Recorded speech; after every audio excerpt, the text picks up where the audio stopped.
जी भाजी बनवणार आहे ती परवल बटाटा भाजी। खूप सोप्या पद्धतीने ही भाजी बनवली जाते, तर कशी बनवतात त्याची रेसिपी आपण स्टार्ट करूया। परवल बटाटा भाजी बनवण्यासाठी इथे मी 1/2 किलो परवल घेतलेले आहेत। दिसायला बघा तोंडलीसारखे वाटतात, पण तोंडलीपेक्षा थोडेसे आकाराने मोठे असतात। 1/2 किलो मध्ये एवढे 10 ते 12 बसले असतील। आणि हे आपल्याला कापून घ्यायचे आहेत। कापून म्हणजे साईडने पहिलं कापून घ्यायचं। जसे भेंडी कशी आपण साईडने दोन्ही साईडने कापून घेतो तशा पद्धतीने कापून घ्यायची। आणि याची जी वरची साल आहे, थोडी पातळ साल आहे, ती सुरीने काढून घ्यायची। म्हणजे एकदम बटाट्यासारखं सोलायचं नाहीये, फक्त सुरीने वरची एकदम पातळ असते ती फक्त काढून घ्यायची।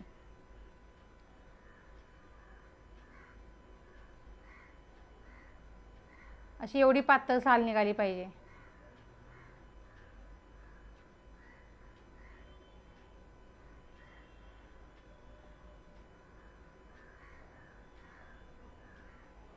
तुम्ही जे कटर आहे तर त्यांनी सुद्धा काढू शकता, पण जास्त प्रमाणात साल निघू शकते। आपल्याला पूर्ण साल काढायची नाहीये, मग सुरीने व्यवस्थित निघते।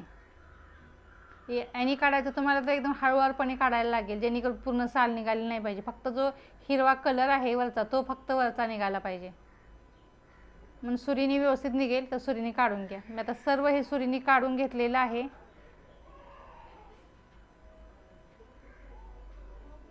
आता आपल्याला ह्याचे काप करून घ्यायचे। मग तुम्हाला ज्या आकाराचे काप हवे तसे तुम्ही काप करून घेऊ शकता।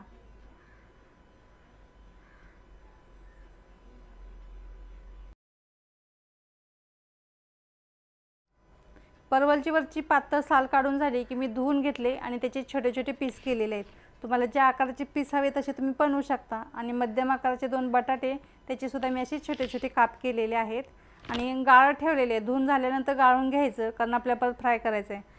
ह्यासाठी मसाला आपल्याला काय काय लागणार ते बघूया। मध्यम आकाराचे 2 कांदे मी त्याचे स्लाइस करून घेतलेले आहेत। 2 हिरव्या मिरच्या घेतलेल्या आहेत आणि थोडीशी कोथिंबीर घेतलेली आहे आणि 15 ते 20 पाकळ्या लसूण घेतलेला आहे आणि 1 इंच आल्याचा तुकडा घेतलेला होता, त्याचे छोटे छोटे पीस केलेले आहेत आणि एक मोठ्या आकाराचा टमाटा तो सुद्धा मी चिरून घेतलेला आहे। आता टमाट्याची आपल्याला वेगळी पेस्ट करायची आणि बाकीच्या मसाल्यांची वेगळी पेस्ट तयार करून घ्यायची। आता हे दोन्ही पेस्ट तयार करून घेतलेले आहेत। हा मसाला सुद्धा वेगळा वाटला आणि टमाट्याची पेस्ट सुद्धा वेगळी करून घेतलेली आहे। पावडर मसाल्यांमध्ये अर्धा चमचा हळद घेतलेली आहे, अर्धा चमचा जिरा पावडर, 1 चमचा धना पावडर आणि 1 चमचा जिरे घेतलेले आहेत आणि 1 चमचा कसुरी मेथी घेतलेली आहे आणि 1 चमचा गरम मसाला आहे आणि 1 ते 1.5 चमचा काश्मीरी लाल तिखट घेतलेला आहे। हे तुम्ही तिखटाचं प्रमाण कमी जास्त करू शकता। चवीनुसार मीठ घेतलेलं आहे आणि खडे मसाले सुद्धा घेतलेले आहे। त्यामध्ये साहित्य काय घेतले ते बघूया। 2 तेजपत्ता घेतलेले आहेत, 1 वेलची घेतलेली आहे, 2 मिरी आणि 2 लवंग घेतलेले आहेत। आता डायरेक्ट आपण बनवायला घेऊया। आता कढईमध्ये आपल्याला तेल ॲड करायचं आहे आणि ह्या तेलामध्ये परवल आणि बटाटा फ्राय करून घ्यायचा आहे। थोडासा लालसर किंवा थोडासा गोल्डन ब्राउन कलर येईपर्यंत आपल्याला फ्राय करायचं आहे। कंटिन्यू परतत राहायचं जोपर्यंत त्याचा कलर व्यवस्थित येत नाही।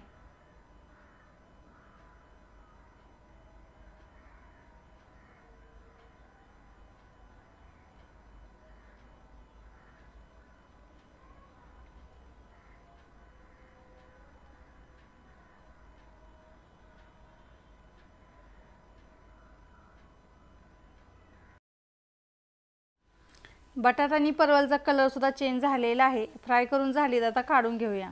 एखाद्या चाळणीमध्ये काढून घ्यायचं आणि तेल व्यवस्थित गाळून घ्यायचं। अशा पद्धतीने ही भाजी बनवली तर टेस्टी तर होतेच, पण दिसायला सुद्धा खूप सुंदर वाटते। सर्व तेल व्यवस्थित गाळून घ्यायचं आणि तळण्यासाठी आपण तेल थोडंसं जास्त घेतलं होतं, तर याच कढईमध्ये मी भाजी बनवणार आहे तर तेलाचं प्रमाण थोडं कमी करूया, कारण तळलेलं आहे त्याला सुद्धा तेल आहे।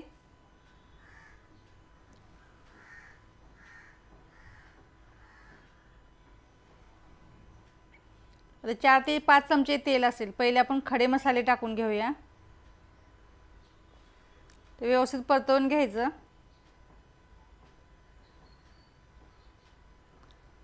त्यानंतर जिरे आपण घेतलेले होते ते तेलामध्ये छान असे तडतडून द्यायचे, तेलामध्ये छान असे फुलू द्यायचे।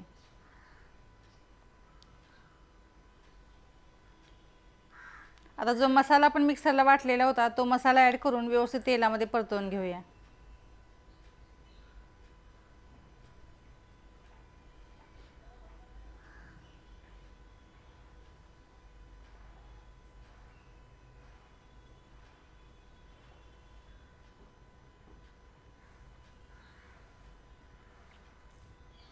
मसाला सुद्धा तेलामध्ये आता छान असा भाजून झालेला आहे। कंटिन्यू परतवत राहायचं व्यवस्थित भाजेपर्यंत।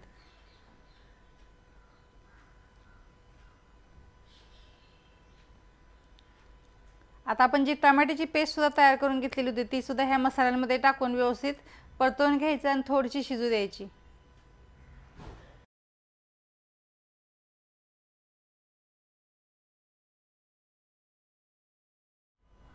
टमाट्याची पेस्ट सुद्धा व्यवस्थित अशी मिक्स करून झालेली आहे आणि आता शिजवून सुद्धा झालेली आहे। तर यामध्ये आपण पावडर मसाले ॲड करूया। त्यामध्ये पहिली हळद ॲड करायची, त्यानंतर जिरा पावडर आणि मग धना पावडर ॲड करूया आणि जे लाल तिखट आपण घेतलेलं आहे ते सुद्धा ॲड करायचं आहे। तिखटचं प्रमाण तुम्ही कमी जास्त करू शकता।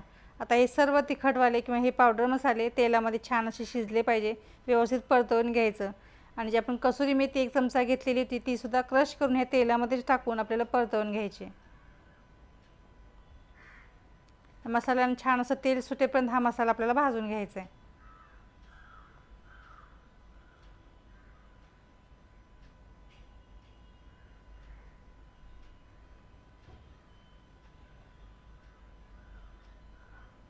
मसाला व्यवस्थित असा भाजून झालेला आहे आणि साईडने तेल सुद्धा सुटलेलं आहे।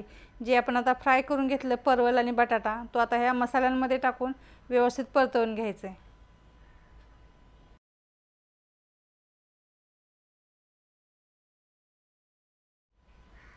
सर्व मसाल्यांमध्ये व्यवस्थित मिक्स करून झालेलं आहे। आता आपल्याला ह्याची ग्रेव्ही तयार करायची आहे, मग थोडंसं पाणी ॲड करायचं आहे।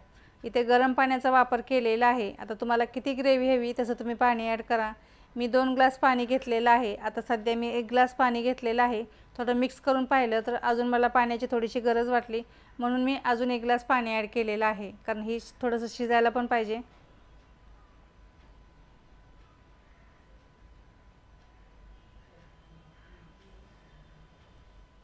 आणि चवीनुसार मीठ टाकायचं। मीठ टाकल्यानंतर व्यवस्थित मिक्स करून घ्यायचं आणि छानशी याला उकळी येऊ द्यायची।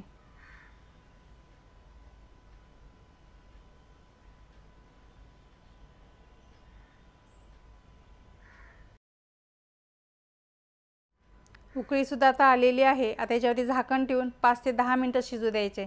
शिजायला फारसा वेळ लागणार नाही, कारण आपण अगोदर फ्राय करून घेतलेलं आहे, त्यामुळे 5 ते 10 मिनिटांमध्ये ही आपली भाजी तयार होईल। 5 ते 10 मिनिटांनंतर आपण झाकण काढून पाहायचं आहे। तेल छान असं सुटलेलं आहे। चमचमीत आपली ही भाजी तयार झालेली आहे। आपण जो गरम मसाला ठेवलेला होता तो आपण आत्ता ह्या स्टेजला ॲड करणार आहे। गरम मसाला टाकल्यानंतर आपण व्यवस्थित मिक्स करून घ्यायचं आहे। आता ही भाजी शिजली का ते सुद्धा पाहूया।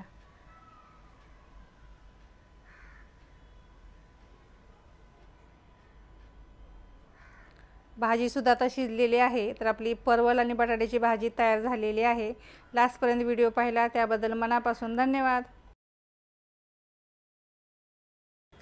आपली परवल बटाटा भाजी आता तयार झालेली आहे। आजची रेसिपी तुम्हाला कशी वाटली, आवडली असेल तर नक्की घरी बनवून बघा आणि कशी झाली त्याची प्रतिक्रिया एका छोट्याशा कमेंटने देऊ शकता। जर माझ्या चॅनलला तुम्ही नवीन असाल आणि सबस्क्राइब केलं नसेल तर सबस्क्राइब करा आणि बेल आयकॉनवरती क्लिक करायला विसरू नका। आपण असंच पुन्हा भेटूया अशीच एखादी वेगळी रेसिपी घेऊन। तोपर्यंत गुड बाय।